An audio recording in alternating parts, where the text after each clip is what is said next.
Hey guys, welcome back to our channel. In this tutorial video, we're going to reveal to you how you can mention someone like a team member, for example, in your Notion workspaces, pages and databases. So let us get started. Head over to Notion workspace and select the page or database. So let me go with that page here for the sake of this tutorial. After that, left click where we'd like to place the mentioning. So let me, for example, go with that line here. Let me add also a few spaces like that.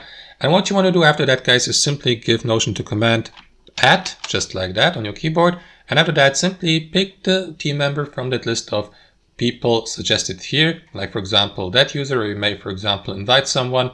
Let me go with that user here. That's me, coincidentally. And after that, the mentioning will be applied, as you can see. So now the user is being mentioned here in that page or in that page in that line.